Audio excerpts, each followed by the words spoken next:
I wrote all this out, all these facts and all this information, and gathered it from all these different sources, kind of so I didn't have to give a TED Talk. Because it's hard, I feel like people, especially on like Native American Heritage Month or Indigenous Peoples Day or Black History Month, ask marginalized groups who are victims of white supremacy and all of the racism and murder and tragedy that goes along with that, and kind of ask them to like educate everybody.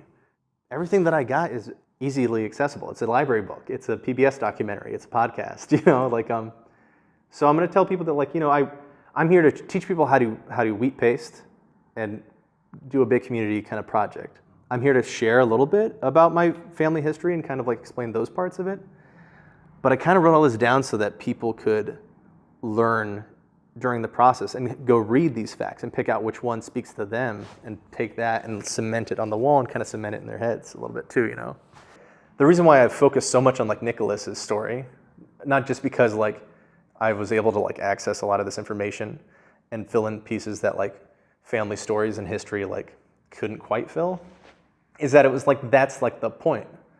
His kids went through the same, struggles at a different point in time, in different places, at different schools, different like stories of escape and running away and fighting back and resilience. And but Nicholas is like the point where like the trajectory of my family's identity was forcibly shifted. And I just always find that like super fascinating, especially as like, a couple generations after, trying to like kind of reclaim the language with my kid. I work with my 3-year-old knows more Lakota than I do at this point. But I've been working with him since he was born to try to kind of see if we can kind of get some of that back together. You can see this kind of transformation over time, over the years of being removed from where he was from and all connection with his family to, being immersed in this like abusive, scary military school, where they were literally trying to kill the Indian and save the man and like commit this kind of cultural genocide through, removal and reprogramming. To see if I could go home, a true history paste up. This is a true history paste up. It's my family history, a story shared by so many Native Americans. It's a story of survivors and their descendants. It's also a story of genocide, racism, murder, child abuse, cultural erasure, sexual abuse, generational trauma, and unresolved pains that may be triggering. The history of the heinous acts white supremacy enacts on its victims is not the history of the marginalized groups who were harmed by it, it's white history.